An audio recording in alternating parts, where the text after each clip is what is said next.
Welcome to my channel Radhe Radhe Kavita blog with Kanha ji में आपका स्वागत है।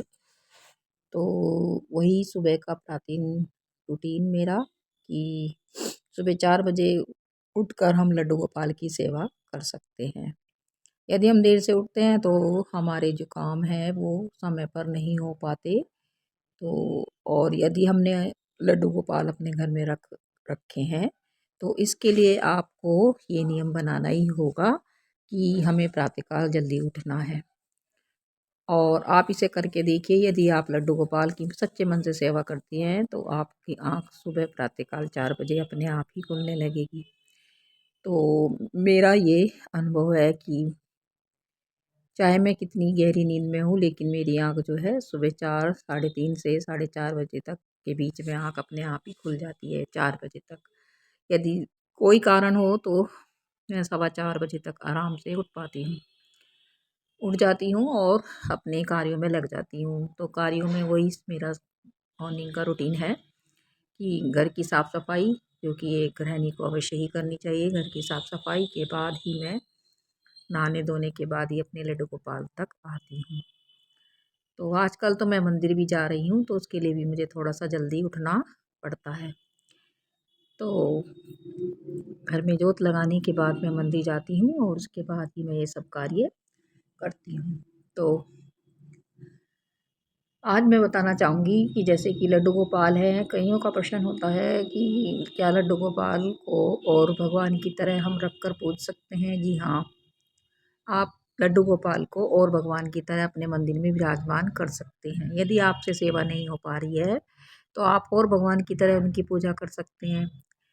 क्योंकि जो लड्डू गोपाल की सेवा करते हैं उनकी जो वो होती है, नियम जो होते हैं वो थोड़े से कठिन होते हैं। कठिन कह लीजिए आप, मतलब लोगों ने बना रखे हैं।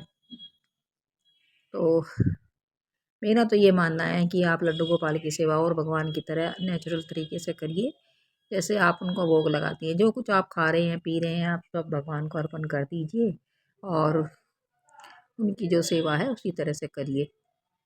हाँ, बस उनका थोड़ा-सा ये है कि आप सुबह उन्हें नहला ज़रूर दीजिए।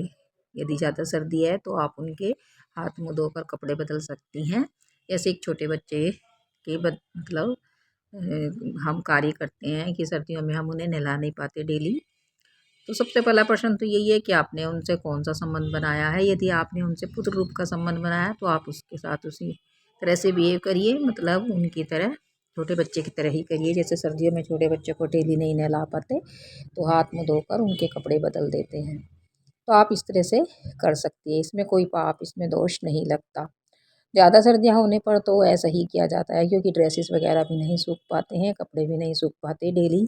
वूलन ड्रेसेस कहाँ से लाएँ? तो आप उनके जो है हाथ मुँह धोकर कपड़े बदल सकती हैं।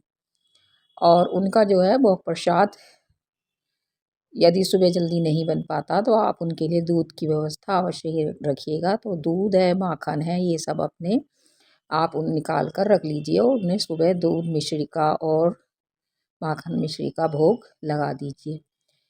तो इस तरह से आप इनकी सेवा कर सकती हैं। दोपहर के समय आप जो भी कुछ बनाती हैं, नॉन वेज ही बनाती हैं, मतलब जैसे कि नॉन वेज का मेरा मतलब है कि बिना प्याज लहसुन का, तो उनके लिए वो भोग आप बना सकती हैं। अब प्रश्न उठता है कि घर में प्याज लहसुन खाया जाता है, तो देखिए मेरा मानना तो ये है, यदि प्याज लहसुन खाते भी हैं तो आप उनके लिए भोग की अलग से व्यवस्था करिए।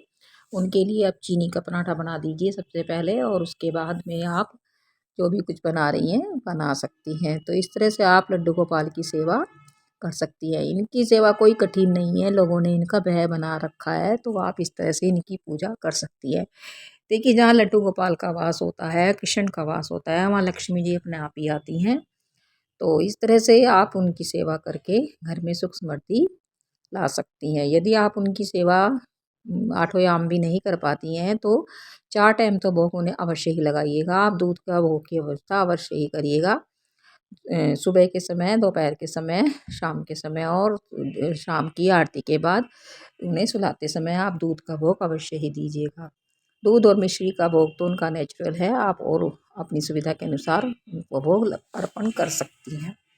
तो ये तो हुई थी लड्डू गोपाल के रखने की बात। उनकी सेवा को कठिन मत कीजिए, लेकिन थोड़ा सा इजी तरीके से भी आप उनकी पूजा कर सकती हैं। तो इस तरह से मेरी तो यही रूटीन रहता है। मैं सुबह भोग लगाती हूँ, फिर दोपहर को और शाम को। दोपहर के भोग में मेरा ये रहता है, यदि सब्ज़ी हमने मतलब प्याज लहसुन की बनाई है तो मैं मलाई से उनको भोग लगा देती हूँ या चीनी से भोग लगा देती हूँ। तो इस तरह से आप उनको भोग अर्पण कर सकती हैं। शाम के समय उन्हें चाय का भोग दे दीजिए और उनके साथ बिस्किट वगैरह जो भी आप खाते हैं वो अर्पित कर दीजिए। इस तरह से उनको भी चाय का भोग आप लगा सकती हैं। यदि चाय का नहीं लगा पाते, दूध की व्यवस्था है, तो आप दूध का भोग उन्हें अवश्य लगा दीजिए। और शाम की आरती के बाद उनकी आरती करिएगा और उसके बाद उनको सुलाने से पहले दूध का भोग अवश्य ही लगाइएगा। तो इस तरह से 4 समय की मैं पूजा डेली करती हूँ, आप भी कीजिए। तो इस तरह लड्डू गोपाल की सेवा करने से सुख समृद्धि का वास होता है, घर में सुख शांति बनी रहती है। तो श्री कृष्ण ने मतलब लड्डू गोपाल की सेवा जो है उन मतलब भगवान तक पहुँचने का सबसे ईजी तरीका है। उनकी सेवा के कोई नियम नहीं है, कठिन नहीं है। इनकी सेवा करने से हम भगवान तक आसानी से पहुँच जाते हैं।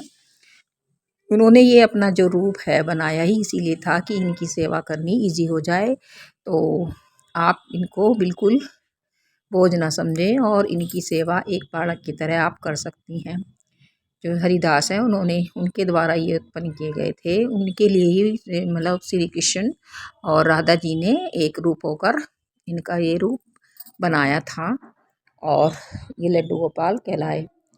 तो ये संयुक्त रूप है और इस तरह से राधा कृष्ण के रूप में आप इनकी सेवा कर सकती हैं। और ये लड्डू गोपाल किस तरह बने, तो इसके लिए भी एक कहानी है कि श्री मतलब हरिदास का एक पुत्र था कुंभन दास। हरिदास रोज इनकी सेवा किया करते थे। तो उनका जो पुत्र था, एक बार हरिदास जी को बाहर जाना पड़ा तो उन्होंने कहा कि अपने बेटे से कि इनको भोग लगा दो। तो बेचारा बालक बुद्धि वो सोचता था कि भगवान का आकर खाते हैं। तो उन्होंने क्या किया कि खाने की थाली उसके आगे रख दी, लेकिन भगवान नहीं आए। तो वो बैठा रहा एक दिन मतलब सुबह से लेके शाम हो गई, भगवान नहीं आए। अब वो बेचारा बालक रोने लगा तो भगवान को आना पड़ा और उन्होंने बाल रूप धरकर लड्डू का भोग स्वीकार किया। तो इस तरह से भगवान अब रोज ही यह नियम होने लगा।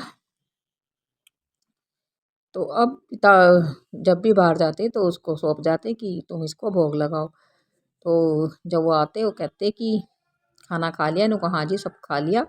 तो वो सोचते कि बालक को भूख लग रही होगी, तो उन्होंने खाना खा लिया। तो इस तरह से उसने खा लिया होगा, लेकिन जो है पिता के मन में मतलब ये थी कि आज मैं छुप कर देखूंगा। तो एक दिन वो छुप कर देखने लगे तो भगवान उसी तरह से आए और भोग स्वीकार करने लगे, मतलब खाने लगे।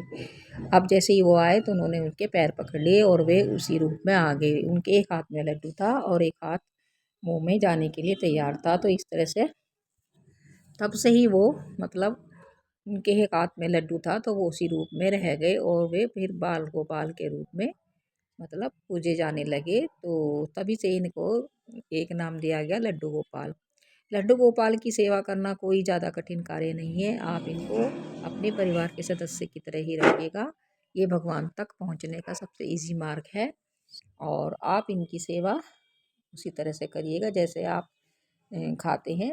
उनका वो खाने से पहले इनको अर्पण कीजिएगा और दोनों समय इनकी आरती करिएगा। तो और जैसे आप देर से उठती हैं तो आप इन्हें भी सुबह मतलब सर्दियों में देर से उठा सकती हैं और गर्मियों में सुबह जल्दी उठाकर इनकी सेवा कर सकती हैं। और भगवान की तरह से भी आप इनको पूछ सकती हैं अपने मंदिर में बिठाकर, लेकिन मतलब इनको कठिन मतलब इनकी जो पूजा है वो कठिन मत बनाइए। आप इजीली इनकी सेवा करिए और देखिए आपके घर में सुख समृद्धि का वास होगा।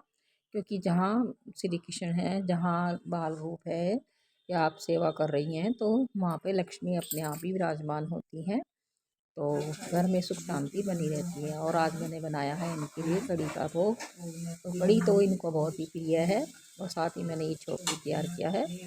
तो मैं इसको छोक को नहीं करूँगी, केवल मैंने ये मिर्च और उसका छोंक तैयार किया है, मतलब हींग और जीरे का। तो उसी का ही मैं इसमें भोग मतलब चौक लगा दूंगी और इसका भोग मैं अपने लड्डू गोपाल को दूंगी। तो साथ में बनाऊंगी मैं चावल। तो इस तरह से आप लड्डू गोपाल के लिए कुछ भी जो भी भोजन बनाएं, आप सात्विक भोजन बनाइएगा। और जो घर के सदस्यों को आप देना हो तो अलग से चौक की व्यवस्था करिएगा। तो आज मैं वही कार्य कर रही हूँ। तो साथ में ही मैं फुलके बनाऊंगी। इस तरह से अब लड्डू गोपाल की सेवा करके मतलब घर में सुख समृद्धि का वास होता है। आप ये सब कार्य कर सकती हैं।